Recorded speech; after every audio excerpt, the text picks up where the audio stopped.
નમસ્કાર મિત્રો, તારીખ છે 14 માર્ચ 2026 વાર છે આજે શનિવાર। આજના વિડીયોની અંદર જીરું બજાર વિશે સંપૂર્ણ ચર્ચા આ વિડીયોની અંદર કરવાના છે। તે પહેલાં દરેક મિત્રોને ખાસ નમ્ર વિનંતી કે ચેનલ ઉપર નવા આવ્યા હોય તો ચેનલને ખાસ સબસ્ક્રાઈબ કરી દેજો અને વિડીયો પસંદ આવે તો વિડીયોને લાઇક કરી દેજો।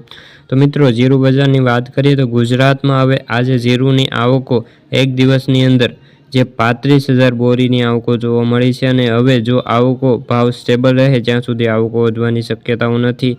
ખાસ કરીને અત્યારે ભાવ ઓછા બોલાઈ રહ્યા છે અને ઊંઝામાં આવકો દિવસે ને દિવસે વધતી જોવા મળી છે, જેમાં 5,000 બોરી આસપાસની આવકો અન્ય દરેક સેન્ટરોથી અંદર નોંધાઈ રહી છે। રાજસ્થાનમાં પણ આવકો થાય છે અને રાજસ્થાનની આવકો હવે મોટા પાયે બજારની અંદર આવી રહી છે। આના કારણે હવે ભાવની અંદર પણ આપણને ઉછાળો જોવા મળવાની હાલ તો શક્યતાઓ છે, પરંતુ સામે લેવાતી મર્યાદિત હોવાથી બજારમાં બે તરફી માલ જોવા મળે તેવી સંભાવનાઓ દેખાઈ રહી છે।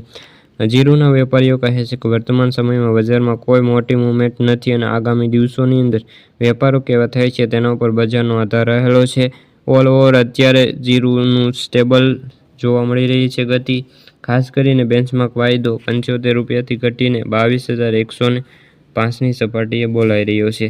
તો મિત્રો, ખાસ જોવાનું રહ્યું કે જીરું બજારમાં જે વાયદાની અંદર અત્યારે નરમાઈનો માહોલ છે, પરંતુ હાજર બજારની અંદર ભાવ અત્યારે સ્ટેબલ છે। આગામી દિવસોની અંદર માર્ચ મહિનાના એન્ડિંગમાં જીરુની આવકમાં મોટો ઉછાળો થાય તેવું નિષ્ણાતો જણાવી રહ્યા છે।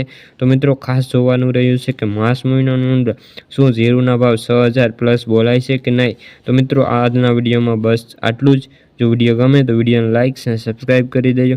ફરી મળીશું બીજા વિડીયો સાથે, ત્યાં સુધી બધા મિત્રોને જય જવાન જય કિસાન।